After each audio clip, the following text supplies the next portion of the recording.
እንኳን ደህና ቆየኝ። እኔ ያለኝ ሀሳብ በራሴ የደረሰብኝን ለሴቶች እንዲያሳብ ልሰጣቸው ነው። የኔ እንኳን ያለፈ ነገር ነው። ምንም እንትን የምለው ነገር የለኝም ማለት ነው። እሺ ንገሪኝ። ምን እንደው ታውቃለህ፣ እኔ እንደዚህ 4 ዓመት ጨርሼ 5ኛ ዓመት ፍቅረኛ ምናምን ነበረኝ እና እንደዚህ በቤተሰብ ምናምን እንጨርስ ምናምን እያለኝ እሺ ብዬው ሁሉንም ነገር ከጨረስን በኋላ ሳልኩት አንዴ ፍቅረኛው ከየት መጣ? እንዴት ተዋወቃችሁ? ከሚለው ጀምሮ ፍቅረኛው እዛው ሀገራችን ነው። በአጋጣሚ አዲስ አበባ ኖር ነበረ፣ እሱ ደግሞ ደሴ ይኖር ነበረ። በአጋጣሚ አባቴ ታስሮ ምናምን ሂጄ የሆነ መታወቂያ ምናምን ጠፍቶብኝ አላስገባኝ ሲሉ በአጋጣሚ እሱ አስገባኝ። እዛ ስራ ነበረው እና ከዛ በዛው ተዋወቀን፣ ውለታው አለልኝ። በዛው ስንል ፍቅር ጀመር። በቃ 4 ዓመት ምናምን አሳለፍ እንጋባ ምናምን ድረስ ብሎኝ አይ እኔ ቆይም አላማ አለኝ አላማዬን ሳላረግ ምናምን አልኩት። እሺ ሂጂ በቃ ምናምን አለኝ። ከዛ ቃል ተገባባን። እኔም ላልከዳው ከዛ እኔ ተሀርኩ በኋላ በቤተሰብ ትጨርሳለህ፣ እኔ አሁን ቤተሰብ አይፈቅድልኝ ምናምን አልኩት። እሺ አለኝ። ቃል ገባልኝ። ቃል ገባሁለት። መጣሁኝ ውጭ ማለት ነው። እዛ ህጋዊ ያልነበርኩ ነበረ። እዛ ብር ላኪልኝ ምናምን አለኝ። የተወሰነ ስራ እንዲሰራሁኝ እንዴ አስቀድመህ ብር ጠየቀኝ። ሳቆይ ማን ልረጋጋ እንጂ ምናምን አልኩት። ለካ እሱ ሌላ እንትን ብሎ ጨርሷል። ገብቶሃል? እሱ ሌላ ጨርሷል። ኑሮውን አደራጅቷል። እኔ ደግሞ ያው በእኔው ነው ብዬ አምኜዋለሁኝ። እዛ የሆነ ሰው ምናምን እንደዚህ ሲነግረኝ በቃ እኔ ስላመንኩት አልሰማቸውም። በቃ ይመክሩኛል ምናምን ምንም አልሰማቸውም። ከዛ ዝም ብዬ ሳጤ ነው። ቀኑ ደረሰበት። ያገባ ያላት ልጅቱ በቃ ቀኑ ደረሰበት። እኔም ብር እያለኝ ማለት ነው። እኔ ደግሞ በጣም ስለተጠራጠርኩ በጭራሽ ብር አልክልህ ምናምን እያልኩት እየተከራከርኩ ነበረ። ከዛ እኔም እሱ ታያገባ ምን ታይል ታይዤ ኢትዮጵያ ገባሁ። ልክ ኢትዮጵያ ገባይ ሲባል ምንም ነገር እንደሌለኝ ምንም ነገር ሲያቅ ወላሂ ሳምንት ሳልቀመጥ እሱ ያደራጃትን በእኔ ብር ነበር ሊያገባ ያስበው ማለት ነው። አልሆነለትም። እኔም ተይዤ ገባሁኝ። ልክ ገብቼ 7 ቀን እንኳን ታልቀመጥ ነው ያገባው ማለት ነው። እንግዲህ ይሰበው እና ወንድ ማመን በጣም ከባድ ነው። ወንድ በስራችን ሆኖ ራሱ ማመን አያስፈልግም፣ አስፈላጊ አይደለም። ሴቶች ወላሂ ልብ ግዙ። ወላሂ እኔ 4 ዓመት አብሬ አሳልፌዋለሁ። 5ኛ ዓመቴ ነው። ነገር ግን ምንዚህ አደራጅቶት ምንዚህ እኔ በቃ ሀሳቤ አላማዬ ሳይሳካልኝ ሲቀር ውርቀቴን ሲያይ ሳምንት እንኳን ታይቀመጥ አገባ።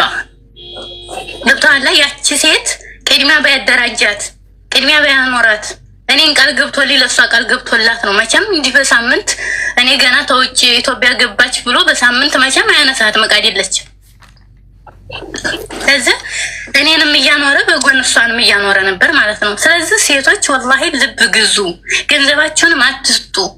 በቃ ስሩ፣ ገንዘባችሁን ያዙ። ተያዛችሁ በኋላ የፈለጋችሁን በቃ እናንተ የፈለጋችሁትን ታገኛላችሁ። በቃ ዋናው ሰርቶ መያዝ ሰርቶ መለወጥ ነው። የምር ውድቀት ሳይ ሁሉም ይሸሻል ማለት ነው። እና በጣም ከባድ ነው። እንደኔ ሀሳብ ተሆነ ወላሂ በቃ አትታለሉ ሴቶች፣ ይብቃችሁ። እና ወንድሜ ደግሞ አንተ የምትሰራቸው ማስታወቂያዎች ምናምንም ይመቻሉ፣ ልብ ያደናድናሉ። ከሁሉም ነገር አላህ ይጠብቅህ። እንደዚህ የምትሰራቸው ነገሮች ይመቻሉ። በጣም እናመሰግናለን። ግን ፍትህ በቲክቶክ ተጀናጅነው አምነው ልባቸውን፣ ገንዘባቸውን፣ ጉልበታቸውን ሁሉ ነገራቸውን ለሚያጡ ሴቶች ፍትህ ማን ነው የሚሰጣቸው? የራሳቸው ልቦና። በቃ የራሳቸው ልቦና። ፍቅር ምንድን ነው? ፍቅር አፈቅርሻለሁ አያፈቅራትም። እሞትልሻለሁ አይሞትላትም። እኔ በጣም እሞትልሻለሁኝ አንቺን አጥቻ አልኖርም ያለኝ 4 ዓመት አብሮኝ አሳልፈው ነው። ልክ ኢትዮጵያ ገባይ ሲባል 7 ቀን አልተቀመጥኩም። በ6 ቀኔ ነው ሰርጉ የወጣው ማለት ነው። አሁን እሱ ተሞሽሮ ሚስቱን ይዞ ደህና ቤቱ ተቀምጧል። እኔ ግን ለእኔና ለእሱ አላማ ወጥቼ አላማያንም አጥቼ እሱ የያዘውንም ታሊዝ ይኸውን ከራተት ይዣለሁ ማለት ነው። እና ፍትህ ህሌናችሁ ትንሽ ይሰብ። የአሁኑ ፍቅራችሁን አቱ የምሬን ነው የምናገረውን። አሁን ምን አይነት እና በጣም ጨኩበት በጣም አመሰግናለሁ። አይ እኔ ከዚህ በኋላ እሰራለሁ። አሁን ውጭ ለመውጣት እንደዚህ ጀምሬያለሁ። ከተሳካልኝ ኢንሻአላህ ሁለተኛ ወንድ ባህዲበትም አልሄድም። ፍቅርም በሚሉት አልሄድም። ፍቅርም በእኔ ጋር አይዞርም።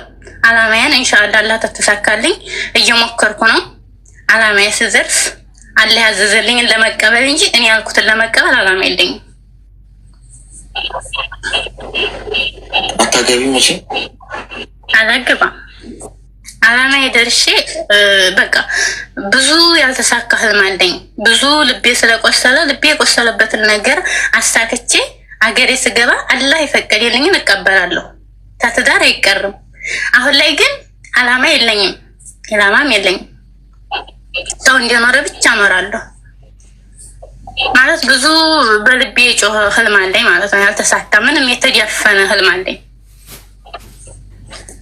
እና እንደው ፍትህ ለሴቶች ዙሮ ደህና እድሜ እኔ 22 ዓመት አሁን መሰለሽ አሁን በአንድ ወንድ ምክንያት ሁሉም ወንድ መጥራት የለብሽም ወይ መጥፎ አመለካከት ለወንዶች መኖር የለበትም። ምክንያቱም እንደዛ አደረግሽ ማለት ያ የጉዳይ ሰው የሚፈልገው እሱ ነው። አንቺ ሁሌ ወንድ ባየሽ ቁጥር እየበረገች እንድትኖሪ ጥላቻ ውስጥሽ እንዲበቅል ሰላም እንዳታገኝ በጎዳሽ ጉዳት መሰረት ሁሌ እየበረገግሽ እየፈራሽ እየተጠራጠርሽ ከሰው ርቀሽ ጥላቻ ውስጥሽ ሰፍኖ እንድትኖሪ ነው። ያ ደግሞ የጎዳሽ ሰው ፍላጎት ነው። ያ እንዲሳካለት መፍቀድ የለብሽ። አንቺ አንድ ወንድን የጎዳሽ ወደ ህይወትሽ ሌላን ሰው አታስገቢ። ግን አሁን ላይ ማለት ነው ግን ያለሽ አመለካከት ግን ለወንድ ልጅ በጎ ይሆን። ምክንያቱም አባትሽ አለ፣ ነገ ወንድ ልጅ ይኖርሻል፣ ወንድምም ሊኖርሽ ይችላል። ወንዶችን አጠቃላይ እንደዚህ አድርጎ ማሰቡ እንደዚህ አይነት ሁኔታ ውስጥ እንዳይፈጠር ነብሽ። ስለዛ ውጭ ጎበዝ ነሽ። አሁን ስራሽ ላይ አተኩርሽ። በጣም አመሰግናለሁ ለምክር። ግን እኔ ማንም ቢጠይቀኝ እሱን ነው የማስታውሰው። በቃ ሲጀመር በፊት ለፊት የቆመ ሁሉ ነው የሚመስለኝ። በቃ ሳስበው ማለት ነው ምንም አያምንልኝም። ሲጀመር አላምንም እኔ ለሌሎቹ ሴቶች እንጂ እኔም ተው። አይዞሽ ሁሉ ነገር ይስተካከላል። ደግሞ እሺ ኢንሻአላህ ወንድሜ። እሺ ወንድሜ በጣም አመሰግናለሁ። እኔም አመሰግናለሁ። በርቺ። እሺ ወንድሜ። እሺ ክብራትና ክብራት ሴቶች እድሜያችሁን ትንሽ ገፋ ብታየው ውሸት እንዲሆን ገፋ እድሜያችሁ ስንት ነው ስል ብላችሁ 30 በሉ ችግር 35 26 ኖርማል ነው ጋይስ። እንስማ ውስጥ ለጆሮአችን ትንሽ ደንደን ይበላል። ከ22 ንቅንቅ እምቢ።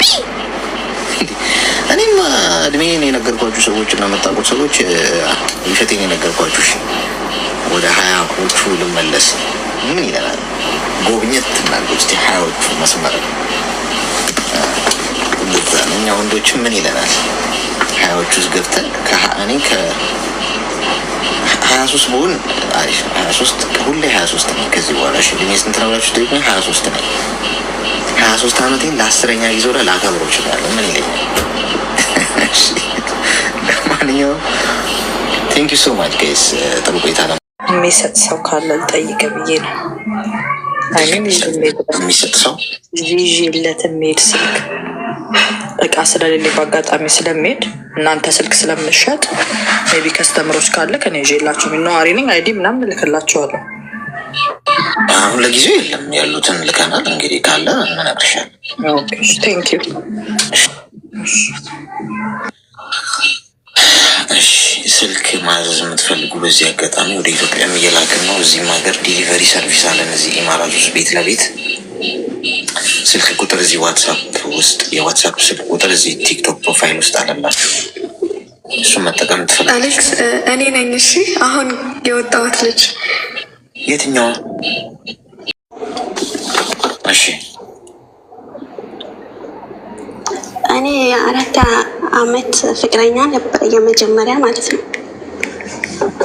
ቆይ ፍቅረኛው ከየት መጣ? ከሰማይ መና ወረደልሽ? ከእንቅልፍሽ ተኝተሽ ስትነቂ ከጎን አገኘሽው?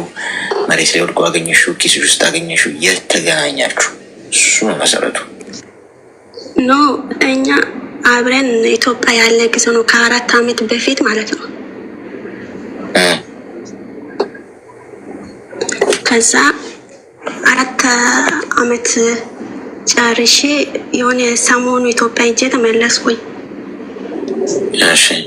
ተራርቀናል ማለት ነው። ከዛ ታረቀን በኋላ እኔ ታረቀን የመጀመሪያ ሁሉም ነገር ትተን ማለት ነው። ከዛ እሺ ተባብለን የመጀመሪያው እኔ ያጠፋው ነገር ሁሉ ይቅርታ ብዬ ወደ እሱ መመለስ ፈልጌ ነበርኩ። እሱ እሺ ብሎ ተቀበለ። ማለት በሰዓቱ ልጅ ስለሆንኩኝ አልተስማማንም እኮ። ምንድን ነው ያላስማማችሁ? እሱ ይፈልጋል፣ እኔ ግን አልፈልግም ብዬ ነው መጀመሪያ ማለት ነው። ማለት ከሱ ጋር መኖር አልፈለግኩኝ መጀመሪያ ማለት ነው።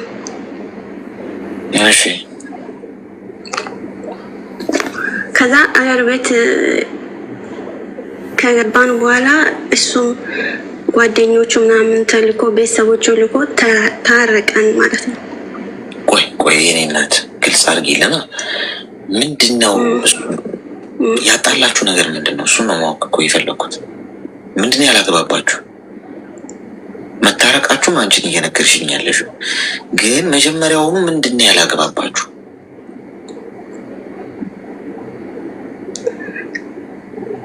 መጀመሪያ እኔ እሺ ብዬ አይደለም እሱ የወሰደልኝ። ጠልፎሽ ነው? አዎ እንደዛ ነው የወሰደኝ። እገታ ማለት ነው። እሺ ከዛ በኋላ እኔ ደግሞ የመጀመሪያው ይሻላል ብዬ ያው ወደ እሱ መመለስ ፈለግኩ። እሺ ከዛ እሱም ይቅርታ ተቀብሎ ነበረ። ሁሉም ነገር ቤተሰቦቹን ጓደኞቹን ልኮ ተታርቀናል ማለት ነው። ከዛ እኔ እምቢ ስላልኩኝ ሌላው ይዞ ነበረ እሱ ማለት ነው። ሌላ ጠበሰ። ከእሷ ጋር አልኖርም፣ ግን ፍቅረኛው ሌላ ይዟል እሱ ማለት ነው። እኔም አውቃታለሁ፣ እሷም ደግሞ እኔም ታውቃለች።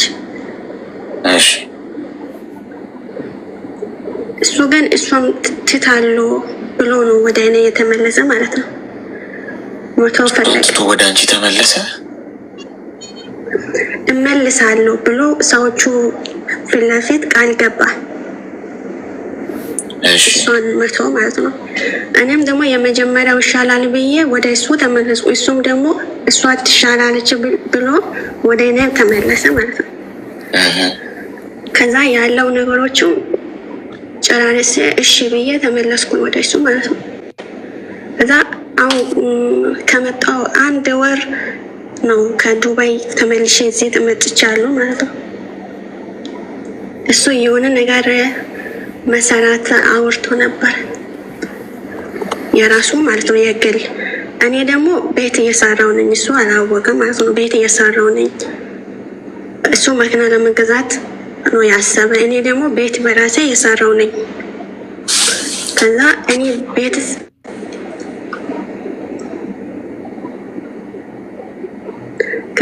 እየሰራው ነኝ።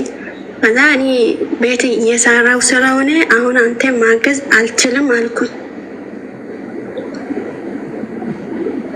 እሱ ግን መኪና ልግዛ ብር ላኪልኝ ብሎሽ ነው። እሱ ግን ገዛ። እኔን ብር አልጠየቀም፣ አወራ እንጂ አልጠየቀም ብር ማለት ነው። ከዛ እኔ ሌላ ሰው ልኬ መስማት ፈለኩኝ፣ እሱ ምን እንዳሰበ ማለት ነው። ለሱ ጓደኛ ልኬ እሱ ውስጡ ምን እንዳለ መስማት ፈለኩና ጠየቁኝ። እኔ ሳወራ እሱ ሲያወራ እኔ ማወራው ነገር አሰማም አለኝ። ማለት እኔ ሁሉም ነገር ለራሴ ምስጢር ስትነገር እሱ አሰማም አለኝ። ማለት አትረዳም አለኝ። እኔ ደግሞ ከሱ ጋር አብሬን ካልሆነ አብሬ ሆኜ በኋላ ለሱ የሆነ ነገር አደርጋለሁ እንጂ እዚህ ለብቻ እየኖርኩኝ ለሱ ምንም ነገር አላደርግም በፍጹም ማለት ነው።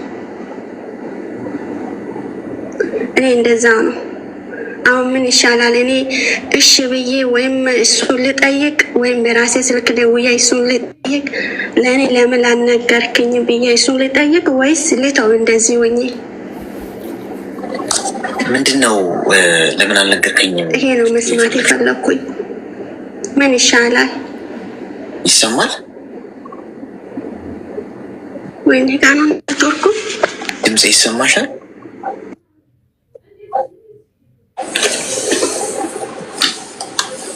አሌክስ ይሰማል? አዎ ይሰማል። ያንቺ ይሰማኛል፣ የኔ ይሰማል?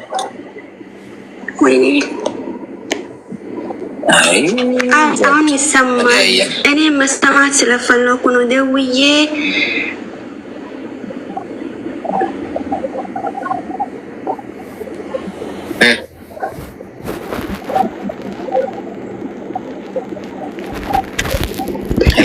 እሱን ልጠይቅ ወይስ ልተው እኮ? አሁን ያልገባኝ ምንድነው መጠየቅ የፈለግሽው? እሱ እንዲነግርሽ የፈለግሽው ምንድነው? ለእኔ ለምን እንደዚህ ብሎ አልነገረም? ለምን ለጓደኛው ነገረ? ምንድነው እሱ ምን ብሎ እንደዚህ ብሎ የሚባል ነገር አለ እንዴ? ምንድነው የነገረው? እሱ የነገረው እኔ ሚላ ነገር አትሰማም፣ አታግዝም እኔ ምስጢሬ ስታወራ ለእኔ ምስጢሬ አትናገርም አለ። እሺ እድሜሽ ምን ያህል ነው? እኔ እድሜ 22። እሺ ከ22 ከ23 አልናልፍ ብለናል። ሚዩት አድርጊ። አሁን አንደኛ እሱ ሌላ ፍቅረኛ ይዞ ሄዶ ሌላ ጠብሶ እየኖረ የነበረ ሰውዬ ጋይስ፣ ሰዎች ምንድነው ምርጫ አድርገዋችሁ ሲመጡ አትፍቀዱሽ።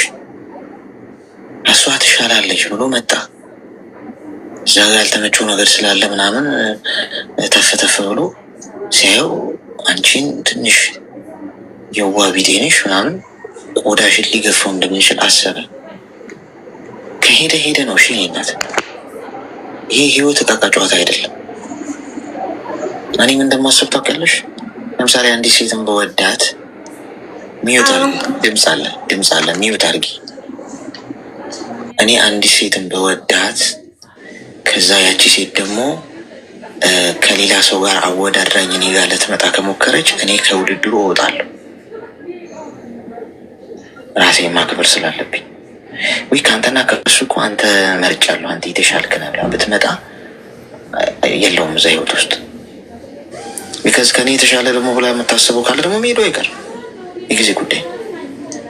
ብቸኛው ሰው ነው እንጂ መሆን ያለብሽ በዛ ሰው ህይወት ውስጥ። ውድድር ውስጥ ሰዎች አወዳድረዋችሁ እሷ ትሻላለች ብሎ ሲመጣ እሺ አሜን ብለሽ መቀበል ትክክል አይደል። ሄዷል እኮ ሰውዬው፣ የራሱን ህይወት የመሰረተ ሰው ነው። ፍቅረኛ ይዞ የቀጠለ ሰው ነው። ህይወቱን ወደኋላ ማርሽ ለምን ታስገቢያለሽ? ያለፈ ህይወት ያለፈ ነው በቃ። የሄደን ሰው መልሰሽ ብታስገቢ ህይወትሽ ውስጥ እንደገና ያየሽውን ፊልም ደግመሽ ማየት እንደማለት ነው። ያነበብሽውን መጽሐፍ ደግመሽ ማንበብ ማለት ነው። ስለዚህ ቤት መኪና መግዛት ምናምን ነገር ውስጥ አትግቢ። አሁን ሰው ሀገር ነው ያለሽው። እሱ ምን እያደረገ እንደሆነ አታውቂ። እንደለመደው እንግዲህ አንዷንም ጠብሶ ወይ ያለ ሊሆን ይችላል። ብቸኛዋ ሴት ግን አንቺ ነሽ በህይወት ያለሽው ይልሻል። አንቺ በየዋህነት እሱን አፈቀርኩ ብለሽ ገደላ ገደል አትግቢ። አሁን ቢቻል ረጋ ብለሽ ሰከን ብለሽ ራቅ ብለሽ ብቻሽን ስራዎችሽ ላይ ብታተኩሪ ጥሩን። ፍቅረኛውን ገና አይጠቅምሽም ነው ምን ያደርግልሽ? 22 ዓመትሽ ነው። ገና ልጅ ነሽ። ሰርተሽ ተለውጭ። የፍቅረኝነት ዘመን የመሞዳሞድ ምናምን ጊዜ ገና 25-26 ዓመት ሲሆንሽ ትደርሽበታለሽ። ተግባባን? ግልጽ ነው? እሺ አሌክስ አመሰግናለሁ። እሺ አመሰግናለሁ። ያችኛዋ እሱ አሁን ማለት መጀመሪያ እሱ ኦኬ ብሎ እሷን አታውቅም። እሷም እንደኔ ሴት ልጅ ናት። ያው እኔ በሷ ላይ አልፈረድባትም። ምንም ነገር ብሎ ሊዋሽ ይችላል። እሷም ትጠረጥራለች እኔ ኢትዮጵያ ሲሄድ ማለት ነው። እና ይዋሻል። እሷ እኮ ዝም ብላ ነች፣ ዝም ብላ እኮ ነው ታረቀች ምናምን ብሎ ለእሷ ይዋሻል ማለት ነው። ያው የእሷ ጓደኞቹ የኔም ጓደኞቹ ናቸው። መጥቶ ይነግራሉ። እኔ አውቄ ኳላ እንትን ይላሉ። ከዛ እነሱም ለእኔ መጥቶ ይነግራሉ። ከዛ እሱን ፖስት ታደርጋለች። እኔ ደግሞ ፖስት አላደርገውም በፍጹም ማለት ነው። እኔ ማለት አገብቻለሁ። ከሷ የሚበልጥ ነገር ከሱ አድርጋለሁ፣ ግን እኔ ፖስት አላደርግም በፍጹም ማለት ነው። ምክንያቱም እኔ ከሱ ጋር ሄጄ አብረ የምኖር ጊዜ ብቻ እሱን ፖስት አደርጋለሁ። አሁን ግን ፖስት አላደርገው። ከዛ እሷ ፖስት ካደረገች አድርግ፣ እኔ ግን አላደርግም አልኩኝ። ካወራ ያወራ አልኩኝ እኔ ማለት ነው። ቢነገር ኑሮ ትክክለኛ እንትን ቢነገር ኑሮ እሷ እኮ ፖስት አላደርግም። ግን እሷ ብር ትሰጣለች፣ እኔ ግን ብር አልሰጥም በፍጹም ማለት ነው። ሁለተኛ እሷ ትሰጣለች። ስለዚህ ማለት ሰውየው አይደል? እኔ አይሆንም ማለት ከሆነ ይሆናል፣ ካልሆነ አይሆንም። እኔ ሁለት ሀሳብ አለኝ። እኔ እሱ ብቻ አይደለም እንትን ብዬ የሄድኩት አንዴ እንደማመጥ ኔናት አንቺ ራስሽ እኮ ጨርሽ እኮ እዚሁ ሰውየው ገንዘብ ምሰጠው አለችው፣ እሷ ፖስት ታደርገዋለች። ሌላ ሰው ጋር የተነካካ ነው። ራስሽ ብለሽ ነግረሽን በቃ ሰውየው አይሆንም አይደለ? ስለዚህ ለህይወትሽ ስልሽ ከሆነ ይሆናል፣ ከሆነ አይሆንም። እንዴት ይሆናል እንዴ? ራስሽ እዛ ጋር እንትን እያየሽ ውጤቱን እያየሽው እንዴት እሳት ውስጥ ገበያለሽ? በቃ ሰውየው አይሆንሽም አይደል? አይሆንም አይደል? እሱ እኮ ለእኔ አሁን ለምሳሌ እኔ ለእሱ አልቀናም፣ ግን እሱ ለእኔ በጣም ይቀናል። ለምንድን ነው እኔ ሌላ ሰው ጋር ሂጄ ካወራው የእኔ ሚስቴ ናት ብሎ ማለት ነው እንትን እኔ ከሌላዎቹ ጋር ይለያል። ከዛ እኔ ወዶኛል ብዬ የእውነት ብዬ ወደ እሱ ተመለስኩኝ። 1 ወር ሊያህል ባለፈው ሂጄ ተመልሻለሁ። ከዛ የእውነት ይወደኛል ብዬ ወደ እሱ ተመለስኩኝ። ግን ያው እዚህ ጋር ሀሳባችን የሁለታችን ሀሳብ አንድ ለእኔ ግን አይነግርም እንደዚህ ብሎ ማለት ነው። ግን አግዥኝ አላለኝም፣ ምን አላለም ነው ይመስላል። ስለዚህ አርፊሽ ተቀመጫ የኔ እናት፣ ስራሽን ስሪ። 22 ዓመትሽ ነው ገና ነሽ። እሺ ምንድን ነው በዚህ ጊዜ ፍቅረኛ እያሉ መንጠልጠል ወንድ ላይ ምን ይሰራልሻል? ቢቀርስ መቅረት ይችላል አይደል? እሺ በቃ ተው ካልከኝ እተዋለሁ። ይሄ መስማት ነው የሚወጣው። ከዚህ በኋላ ድርሽ እንዳትዪ አጠገቡሽ። ስልክሽንም ቀይሪ፣ አዲስ ህይወት ጀምሪ፣ አዲስ ገጽ። ወንድ አጠገብሽ ድርሽ እንዳይል በዚህ እድሜሽ። ገና አንቺ ህፃን ነሽ። እሺ በቃ እኔ በዛ ብሎክ አደረግያለሁ። እሱም ብሎክ አደረኩኝ። የእሱ ጓደኞችን ብሎክ አድርጉ። አሁን ለራሴ ፈታ እያልኩኛለሁ። ስለሱ ምን በላ ምን ጠጣ ምን ፖሰተ ምንም አያገባሽም። አሁን ስራ ላይ ብቻ። እሺ በቃ እንደዛ አድርጊ። እሺ በቃ አሌክስ ቴንኪዩ፣ ሁሌም እወዳለሁ። እሺ ቻው። እሺ ቻው። እሺ ወይ ጣጣ 22 እና 23 ዓመት ላይ ያሉ ልጆች ላይ የገባ መንፈስ አለ። ልክፍት እንበለው ጂኒም ልንለው እንችላለን። እሱም በምርመራ በላቦራቶሪ የምናየው ነው የሚሆነው። ምን ጉድ ነው ወገን? ወይስ ሴቶቹ እድሜያችሁ ከዛ እንዳያልፍ እንቅ አርጋችሁ እንዳትነቃነቅም ከ22 ነው አታልፋትም። 22 ዓመቴን ለ5ኛ ጊዜ አከብራታለሁ እያላችሁ ነው። ግራ ገባኝ እኮ እድሜ። እኔ የምጠይቀው ለዛ ነው ሰው በእድሜ በስለቱ ስለሚለካ አትሊስት እንኳን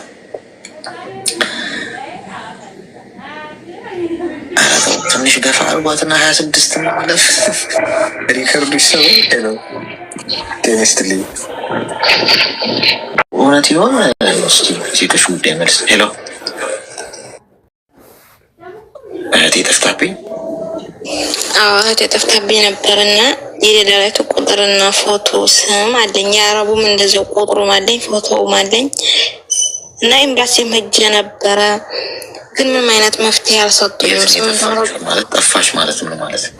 ሳውዲ እኮ ጠፋሽ ማለት ምን ማለት? ድምጿን አግኝተነው አናውቅም። ምን ያህል ጊዜ ሆነው? 8 ዓመቷን ጨርሳ አሁን 9 ዓመቷን ይዛል። 8 ዓመት? አዎ እዛው ጋር ሆና ነበር መሰለው። ከወያደዴን በባህር ነው የመጣው። ምን እርዳሻ? ድምፅ ሆኖኝ እኮ ወደ ማን? ምን? እንዴት?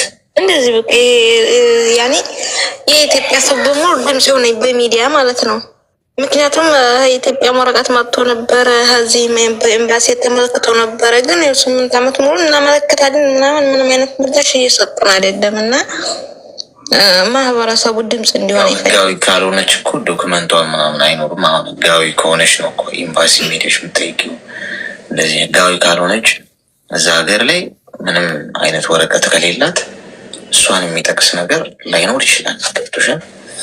ግን ሸሪ ያድርጉና የኢትዮጵያ ሰው በሚዲያ ካጮኸ ሰውየውን ራሱ መያዝ እንችላለን ያሉ ሰውዲዎችም አሉ፣ ብዙ አሉ። ይረዳሻል፣ ሰው ይረዳሻል ምናምን ብሎ ቪዲዮ ሰርተሻል? አዎ።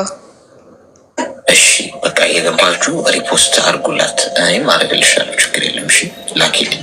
እሺ ቪዲዮ ስላለኝ እኔ የጠፋው ነው የቴን ፎቶውን መልክዳለሁ። እሺ እሺ እሺ። ይሄ አፋልጉኝ ነገር በጣም ብዙ ነው። በነገራችን ላይ እንትን በሏት ይሉላት ገብታችሁና ሪፖስት አድርጉት፣ ሼር አድርጉት። ግን አይ ቲንክ ከባድ ሚሆን ይመስለኛል። ምክንያቱም ሄሎ አሌክስ